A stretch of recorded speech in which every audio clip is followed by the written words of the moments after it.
lot of people are wondering, with all the medical research and technology, pharmaceutical developments, why are people in the U.S. continuing to see lowered life expectancies?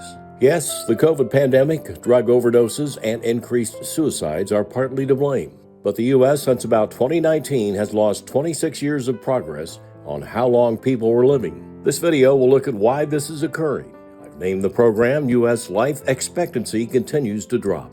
Since 1996, U.S. life expectancy had steadily risen until 2019 to 2020. It fell from 77.4 to 76.1 years. Compared to other high-performing countries, though, the U.S. has actually seen dropping life expectancy going on for many decades. By 2019, the highest-performing nation was Hong Kong. That year, the U.S. dropped to 40th place among populous countries in life expectancy. In 1950, the U.S. had the 12th longest life expectancy among certain populous countries. At the time, there was a 3.5-year difference between the U.S. and Norway, which had the longest life expectancy. Because of the COVID pandemic, the U.S. has dropped worldwide even more. The U.S. had the highest number of worldwide deaths. But unintentional injuries, largely driven by drug overdoses, has also played a significant role in dropping years of life averages. The U.S. has also seen increases in deaths from heart disease, chronic liver disease, earlier cancer, and suicide. The life expectancy average would be even worse for the U.S. had it not been for declines in influenza and pneumonia deaths. Between 1990 and 2019, the number of early-onset cancer cases among people under the age of 50 has jumped by almost 80%. This figure is expected to increase even more in the next few years, according to a new study published in BMJ Oncology. In 2019, there were 3.26 million new diagnoses of early-onset cancer. This was a 79% increase from 1990. The number of deaths also went up 27.7%, growing from roughly 800,000 in 1990 to 1.06 million in 2019. Early-onset cancers with the highest mortality rates include breast, trachea, lung, bowel, and stomach. Breast cancer had the highest number of early-onset cancers at 16.5%, as well as the highest number of early-onset deaths at 12.85%. The regions that saw the highest rates of early-onset cancers in 2019 were North America, Australasia, and Western Europe.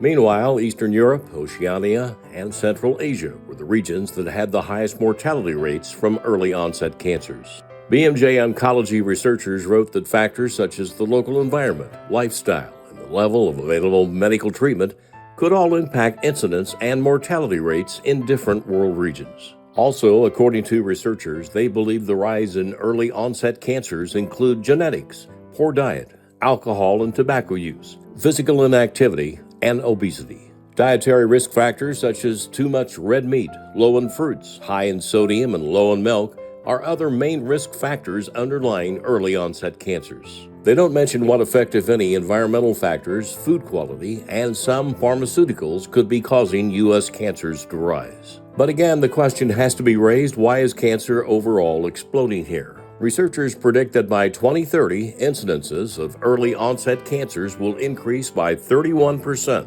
and mortality rates from these cancers will increase by 21%.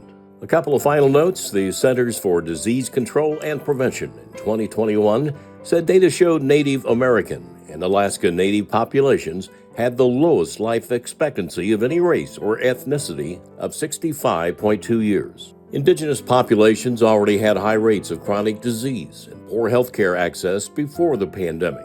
They were disproportionately affected by COVID. The second biggest contributor to the life expectancy decline of the total U.S. population was unintentional injuries, to which a large fraction were fentanyl, opioid, and other drug overdoses. Those deaths, as well as those related to alcohol and suicide, are sometimes referred to as deaths of despair. In 2021, drug overdose deaths reached more than 100,000 annually.